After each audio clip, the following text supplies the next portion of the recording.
Welcome guys, Matt from Total Drummer. So if you wondered what the hell was that crazy, weird playing I just did, was I messing up, was I going out of time? Well, no, that was metric modulation, and this is a really quick lesson just to explain what metric modulation is.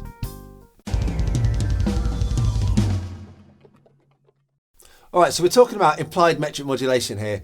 So that's when we imply a different tempo and maybe a different note value over the top of our existing one. So for this you need a really good command of your basic note values. So here we're going to be using triplets, eighth note triplets, as well as 16th notes and 8th notes. So the track you just heard me playing with is available to you. You can go and grab it after this lesson. Go and grab it. It's a link under the video. It's free. You know, it's just a nice practice tool for you to jam along with, and it helps you. I don't know. I think doing anything in a musical context is useful. So you might hear that crazy thing and think, when the heck am I ever going to use that? Well, number one, I think anything's worth learning just for the hell of it. If it's fun, I like to get my head around it. That's enough for me. It drives me forward. If it messes my head up, I want to break it down and understand it. So just for the pure fun of it, reason number one. Reason number two, the way I might use this is, the way I do use this quite a lot is in like little teasers. So it might be coming up to the end of a section, or it might be in a fill. I might do a bit of a sort of implied metric modulation for half a bar, maybe a whole bar. It depends, but it's going to be a short space of time. And then I come back to the normal feel. Okay. Now the reason it's only a short half a bar or a bar or whatever, it's a short amount, is because if you keep going for too long, your bandmates and the audience are screwed up, because their mind is going to go to the new feel, right? And then everything crashes, especially if it's your band, and especially if it's not some sort of progressive jazz band where they're kind of expecting it. If it's just a pop gig and you do that for like 2 bars, their mind's gone. So let me give you a playing example of what I'm talking about, the sort of thing that you might be able to use it as.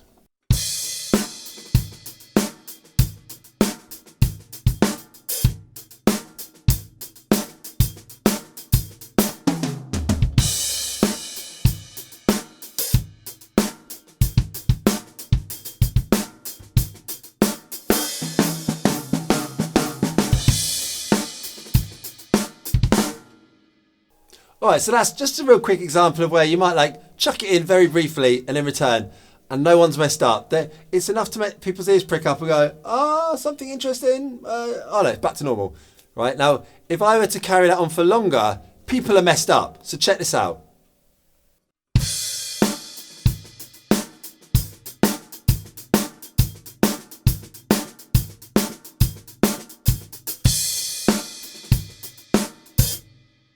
Alright, so although I returned to the original feel, I went into that shuffle feel for long enough that your brain, or a lot of you guys, your mind will have gone with me to this new feel. You would have transitioned across.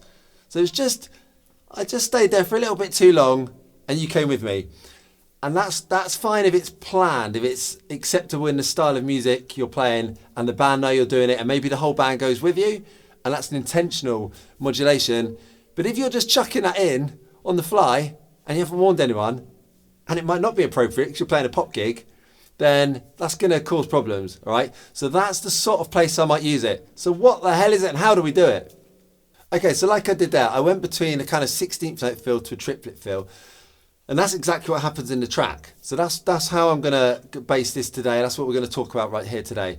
So the original feel of that track is in 4/4 at this kind of speed. 1, 2, 3, 4, 1, and it counts you in with a 1, 2, 3, 4 at that speed.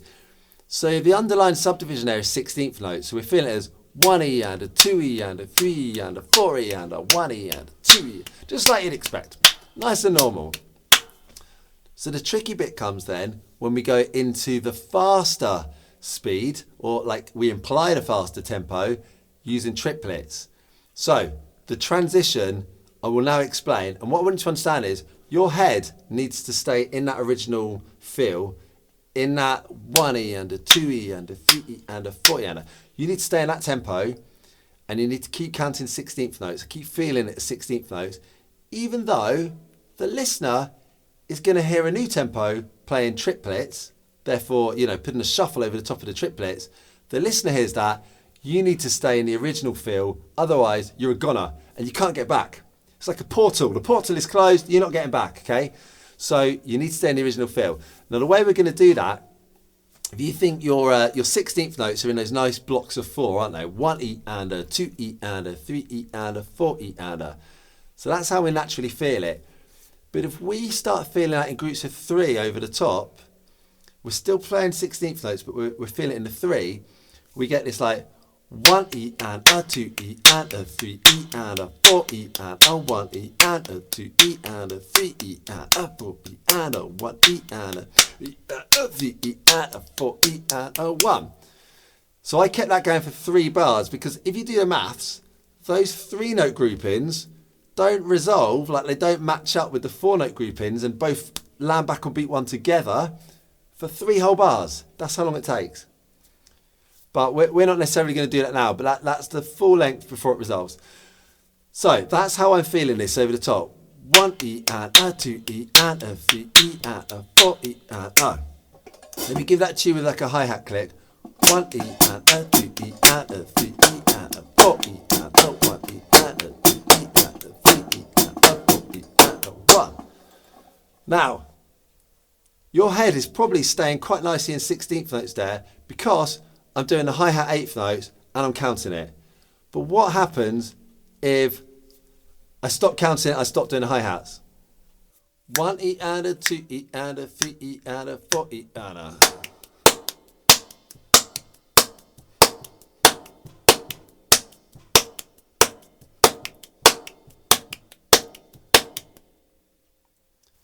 Now, did that go weird? In my head, 1 E and a, 2 E and a, 3 E and a. That's what I'm doing.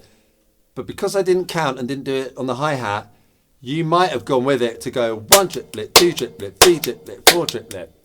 And that's where that effect comes in for the listener. From the listener's perspective, for a start, they're not warned what's happening, so they're not ready for it. And secondly, they're not going to be trying anyway. They're just going to let their brain go where it goes. Like when you listen to music, you're not working at it, you're just listening. So they'll naturally feel that as triplets. All right, so that's what's happening here. Now, we've got our groups of 3 16th notes. What if we were to play the first and the third one and miss the second one? So we're going 1 E and a, 2 E and a, 3 E and a. But instead of me clapping them all, if I do the first and the third and not the middle one, I get this. 1 E and a, 2 E and a, 3 E and a, 4 E and a, 1 E and a, 2 E and a, 3 E and a, 4 E and a, 1 E and a, 2 E and a, 3 1. So again, if I stop counting that, so I'll count it in, but then I'm just going to do the clapping with the first and the third notes of the my little 3-note 16th note pattern. So 1 E and a, 2 E and a, 3 E and a, 4 E and a.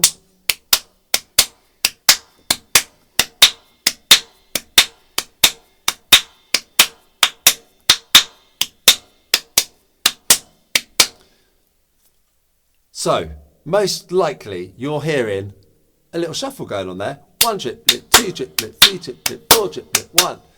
So in my head, remember, I'm counting 1 E and a, 2 E and a, 3 E and a, 4 E and a, 1 E and a, 2 E and a, 3 E and a, 4 E and a. That's in my head, but without the listener hearing me counting it, they just hear. So let me put that on the kit. Same idea, but I'll play it with a backbeat. I'll do a bass and a snare backbeat, like you'd hear in a shuffle. But remember, I'm counting the 16th note still. 1 E and a, 2 E and a, 3 E and a, 4 E and a.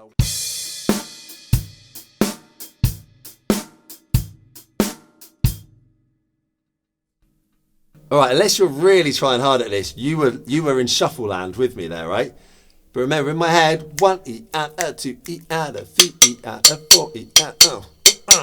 So that's the metric modulation technique that we're using right here for this track.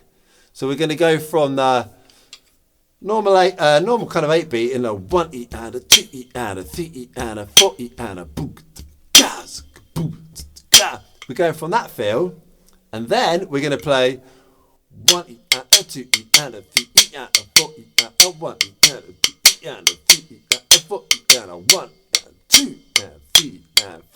So we're going between those two feels. You still with me? This is kind of hard. Once you get your head around it, it's cool, it makes sense. This is not easy. It's definitely worth starting to work on it. Even if you don't get it at first, it's worth just kind of working on it. Eventually you'll get it. I can't remember when I learned this stuff because it was a long time ago, but I'm pretty certain I didn't get it straight away. But just, you know, just start getting your head around it now at the very least, and you can have some real fun with this. So, I'm going to play those two grooves now. I might do a couple of bars of each. Couple of bars, or maybe I'll do 3 bars because then it will resolve. All right, and I'll start with the, you know, the 16th note feel, just a normal kind of 8-beat. 1E and a 2E and a 3 and a...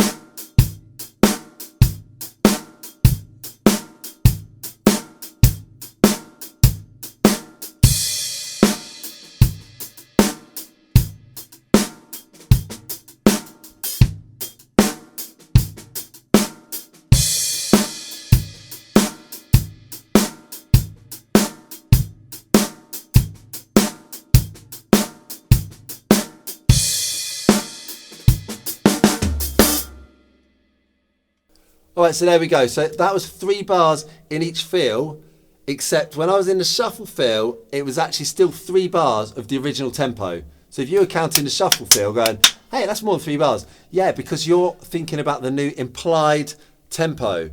I was counting 3 bars of the original tempo in each one, and that's when it resolved. So in my head, remember, and I don't know, you might see my mouth going, 1E and a 2E and a. I'm still counting that all the way through. So, if you understand what I'm talking about, cool. If you don't worry about it, it's fine. But you will do at some point, and hopefully this will help you on your little journey to getting your head around this. So there's loads of different ways we can use this, but right now, this is the one we're using. The track is available to you. I'm going to leave you now with me just jamming along with the track so you can get a feel for it. I chuck some other little modulation ideas in there. So you'll hear some other little things going on, and it can sound a bit weird, sound a bit interesting, and I'll drop in some of those ones where I might imply a feel just for a little bit, and then I'll come back. So you can kind of hear it in action. You can grab the track. Link in the description under here. It's totally free. You can get it, and you can make your head hurt with that track. That's kind of nice person I am. I'm here to make your head hurt. So, click subscribe if you like this and you want more pain to your brain, and go grab the track and have fun with it.